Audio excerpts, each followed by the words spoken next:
So we're reading Sefer Bamidbar Chapter 23, which is the second part of the story of Bilam and Balak. As we've discussed, there's the second major part of the story, which is after the whole part of the first part of Balak sending messengers to Bilam and the whole dialogue between them. The second part of Bilam on the way and the dialogue between him and his donkey and the Malach. There is the third part, which is really the main part or the central part, which is Bilam and Balak together trying to get Bilam to give his curses. So we had, in the end of the previous chapter, the last chapter, the first meeting of Balak and Bilam, which is really a continuation. In some sense, the third part. I said that everything here happens 3 times, right? He hit his donkey 3 times. The thing that happened only 2 times was him having this dialogue or arguing with the messengers of Balak. He came once and he said no, and the second time he said yes. But really, here's the third time of that same dialogue, because we have Balak himself asking Bilam, well, could I have not honored you enough? And Bilam answering, no, it's not about the honor, it's about me being able only to say what Hashem says, and so on. That's sort of the third part. But that leads us into the main part, and this is really where this chapter should start. I think they started it one pasuk after where it should have started. Even if you would have caught it here, it should have started V'hi b'boker here, the last pasuk of the chapter 22. Which is that there's locations, and there's important. Apparently, I don't know the geography of this locations very well, so it doesn't mean anything to me. But apparently, each of these areas are known places or places which are surrounding the place where the Yidden were encamped, and so on. So the first place they meet, Balak and Bilam meet in Ir Moav, the city of Moav, at the border of Moav and wherever the next place is, where Bilam is coming from. And then they take him to a place called Kiryas Chutzos, which is where they have their first party. He makes a zevach, he sends Bilam. So that's like sort of the reconciliation, right? We say he's not really mad at him, he's inviting him to his party, he's part of his life. Although they had like this little argument a bit before. And then in the morning, this is where the main part of the story starts. So they sleep over, Bilam and Balak. So it's also important. It also gives a pacing to the story where they keep on sleeping over, but there's probably some deeper meaning also in this sleeping over. In the morning, Balak takes Bilam to a second place, first place if we start counting here from the places where he's tried to actually give his curses, which is Bamos Baal. Bamos Baal is apparently Bamos in the sense of a high place, a hill, called Baal. Baal is of course famously the god of Canaan and so on. There was God, maybe that's why it's named like that. And that's a place from where he can see some of the people, not all of them. He sees part of them. Apparently it's a big camp. It's hard to find like an elevated location from which you can see everything, but he sees some of that. And this is where Bilam is going to sort of look at them and try to give his moshel, his prophecy, his curse. So as the order of this is that Bilam tells Balak, you need to build a mizbeach, altar for me, and actually build 7 of them, and prepare 7 oxen and 7 rams to slaughter on these 7 altars. And this actually reveals a secret to us that we didn't know in the entire Sefer Vayikra, which talks about karbonos, which is that karbonos are a way to receive prophecy.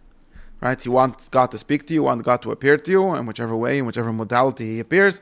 One of the ways of doing that is to bring a carbon. We actually did see a sign of this in the story of the Soita, where God reveals if she sinned by way of bringing a carbon mincha. And I said then that every carbon mincha really is a way of revealing God's will in some way. And so tfilas mincha, which is a zecher to that. And in any case, Bilam commands to have these 7 altars with the 7 great sacrifices prepared. And that will be his way of preparation for prophecy, and that's what they do. Balak follows him.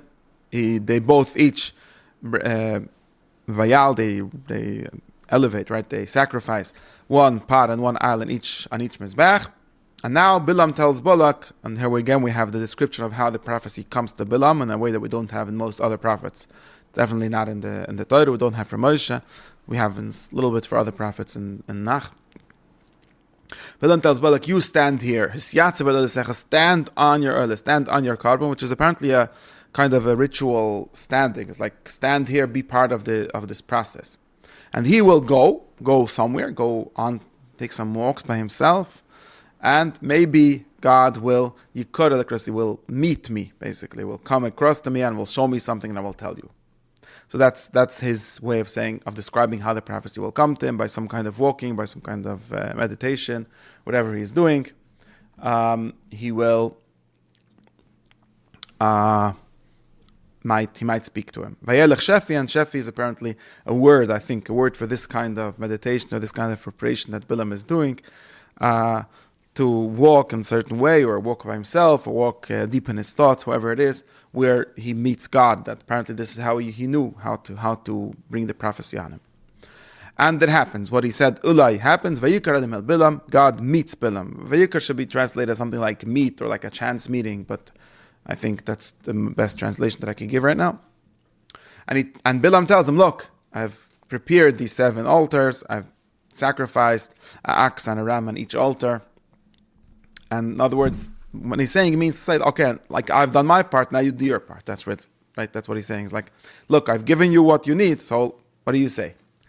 And Vayosem Hashem Dov Bilam. This is literally means he put a word in the mouth of Bilam. The Medrash, of course, exploits the literalism of this, saying that it's like someone putting how do you call it, the thing that you put in the mouth of an animal to lead it, or something like that. But this is just an idiom that means he give him a message, right? Put something in your mouth means I give you a message to give to the next person. So he tells him, go back to Balak and you'll speak this. So he has his message, and he is returning. I'm going to hear the message in 1 second. Bilam returns to Balak. He's there still, Nitzav is standing on his oila, which is, like I said, part of the process, standing with all the ministers, all the princes of Moab. And Bilam speaks. He raises his mashal, his proverb, or his poem. I'm saying, like, he starts speaking prophetically. That's the way the pasuk describes it. And what does he do? He gives a prophetic or poetic description of the story of how Balak asks something from him and how he can't provide it, because this nation that he asks him to curse is actually great. So, and there's this parallelism here, that the dualism in each, like all Hebrew poetry or all biblical poetry has. And he starts, Min Aram yancheni Balak has called me or led me from Aram. Melech, the king of Moab, who's the same as Balak, has led me Miharre Kedem, from the mountains of Kedem. So Kedem is the east, where Mesopotamia, where Bilam is from, called Aram, called Harre Kedem. And he asks me, come, L'chor Yaakov, L'chozi Am Yisrael, cursed me Yaakov, Bizoyim, which is another way, means be angry, but some apparently means raise anger against Israel. So we have also this parallelism, always Yaakov Yisrael. That's the very, very basic. If you want to say something twice, you say use 2 names, Yaakov and Yisrael, are the 2 names that poetry always uses for the people. Now Bilam responds to Balak's request in his poetry. What can I curse? God is not cursed. So exactly corresponding to the 2 things, as we saw before, Ora and Kava mean the same thing. So I cannot curse what God is not cursed. I cannot raise anger against what God is not being angry against. And then he explains sort of why God doesn't let him curse. Why is God not cursing? And he describes, remember, the blessings of God is not just God sitting there and blessing. The blessings of God are actions, right? Are the fact that he gives greatness or gives power to people. And it describes God's blessing. So similar, also there's a parallelism here to Bilam describing himself as coming from the mountains of Kedem. And he says, I've seen him from the heads of the great rocks, of the great hills, the great mountains. In Mikvois Asheran, I see him from the, also another parallelism, Mikvois usually is smaller mountains or larger mountains. And I see Hen Am Levada Dishkar, I see a people resting or encamping by themselves. In other words, stronger than everyone. So Vagoyim Lo Yischash does not have to count other nations. In other words, he's stronger than them, he's not afraid of them. And he says they're also great people. There's many of them. Mimona Far Yaakov, who can count the sand of Yaakov. So there's a lot. It might mean something like, sometimes we see when there's a great army, they walk and there's like dust coming out of their feet because there's a great march. You missed Barasrav Yisrael, who can count the Roiva. I don't know, there's a problem of how to translate the word Roiva, but it must be a parallel to Afar, like the maybe like the quarter where they quarter themselves or something like that. And he says, then he ends by saying he wishes to be like them. Again, this is a parallelism. Achris is the end of someone, the end of a person's life. And may I die a correct, straight death and have my end being like them. In other words, I wish I would be like them. they're going to have a good end. Like many times in Tanakh we see Achris means having a good end. Death is a little weird here, because death is not a good thing. What it means to say is, if you have a great life, then you have a good death. That's really what he's talking about. So this was Bilam's first prophecy, and Balak, of course, is not very happy. He screams at him, "What have you done to me? I've asked you to curse my enemies, and you've blessed them." And Bilam answers what his refrain is going to be all the time: "I've told you already. I can only speak what Hashem will put in my mouth. That's what I keep. What do I keep to speak?" So that's the first cycle. Second cycle, Balak tells Bilam, "You know what? Maybe he'll take you somewhere else. You'll see him. You'll see some of him again." Just like before, they only saw some, but some other angle. Maybe he'll curse me from there. So apparently, it's not clear what this changing geographical locations is supposed to help, but maybe he sees something else. Maybe he understands that Bilam sees them in a certain way, and that causes him to prophesy like this. He'll go for somewhere else, he'll see them from a different angle, in a different way. He'll be able to give a curse. So he takes them to another place called Sedei Tzofim, Rosh HaPeor. Rosh HaPeor is also where Moshe died, right? Pisgah might be the proper name of a mountain. We say Pisgah in the sense of a mountain type of peak, but I think originally Pisgah is just the name of a place. And same thing they do. Again, there's 7 altars, axe and a ram in each altar. He tells the same exact thing to Bilam: "Stand on your oilah, I will be ikore," right? So I'll be the nif'al, what happens to me from the Hashem Yikras. I will prepare myself so Hashem should meet me. I will be meeting towards him. And the same thing. Hashem meets Bilam, and he puts something in his mouth, and he tells him, "This is what you will speak to Balak." And he comes back, same exact words. He's standing on his oilah with all the Sari Mayav. And Balak asks him, "Okay, what did Hashem speak?" So this is something he didn't have before. Before, the first time, he just starts to speak. Now he already told Balak that I will only speak what Hashem speaks to me. So Balak is like, "Okay, so what did Hashem speak to you?" And he starts again. He starts his prophecy again, and he basically has the same thing, repeats the same thing again, but also relates to the fact that this is the second time. He starts again. He says, first he addresses Balak. He says, "Kim Balak Ashmu, stand up, Balak, and hear. Hazina Adai Benetzi, the son of Tzipar, listen to me." So again, first he was Melech Moav, was the second of Balak. Now he's just the son of Tzipar. So this might be a little demotion for Balak in this language. Like the first one was addressing him as the king of Moav. Now he's addressing him as the son of Tzipar. And he says, "You think that you're going to get God to change his mind? God is not a man who lies or says something and then makes it false because he doesn't follow through. He's not a man who changes his mind, who regrets. A